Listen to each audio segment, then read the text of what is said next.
Hello बच्चों, तो चलिए इस प्रश्न को पढ़ते हैं। x तथा y का मान ज्ञात कीजिए जिसके लिए आव्यूह x y 3y x गुणा आव्यूह 1 2 बराबर आव्यूह 3 5। तो यहाँ पर देखो हमें एक आव्यूह समीकरण दिया हुआ है और हमें x और y के मान बताने हैं। तो प्रश्न में आगे बढ़ने से पहले इस प्रश्न से संबंधित जो मुख्य अवधारणा है उसकी हम चर्चा कर लेते हैं। तो देखो मुख्य अवधारणा देखो क्या हो जाएगी। यहाँ पर देखो अगर एक आव्यूह है 2 गुणा 2 का ABCD और उसका हम गुणा कर रहे हैं एक आव्यूह, कौन सा आव्यूह देखो EF से। तो गुणा हम किस प्रकार करते हैं, देखो गुणा हम तभी कर पाते हैं जब ये जो पहला आव्यूह लिखा हुआ है इसमें जो स्तंभों की संख्या है वो दूसरे आव्यूह में पंक्तियों की संख्या के बराबर हो।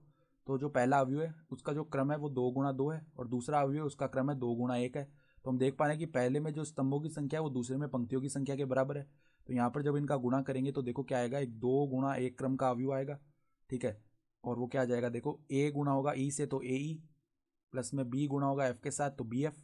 यानी कि जो पहला अवयव है उसकी पंक्तियों को हम दूसरे अवयव के स्तंभों से गुणा करते हैं संगत अवयवों को और फिर योगफल कर देते हैं। फिर देखो दूसरी पंक्ति पहले स्तंभ से गुणा हुई तो CE प्लस में DF, इस प्रकार होता है गुणा। ठीक है, तो यहाँ पर भी देखो इसी प्रकार का अवयव समीकरण है। बाएं पक्ष में क्या लिखा हुआ है, x y 3y x गुणा में क्या है 1 2 बराबर में देखो क्या अवयव है 3 5। तो यहाँ पर अगर हम गुणा कर लें तो पहले x गुणा होगा देखो 1 के साथ तो x आ जाएगा, फिर y गुणा होगा 2 के साथ 2y आ गया, फिर देखो 3y गुणा होगा 1 के साथ तो 3y प्लस में x गुणा होगा 2 के साथ तो 2x। ठीक है, और ये किसके बराबर है 3 5। तो अगर ये दोनों अवयव बराबर है तो इनके संगत अवयवों की हम तुलना कर सकते हैं।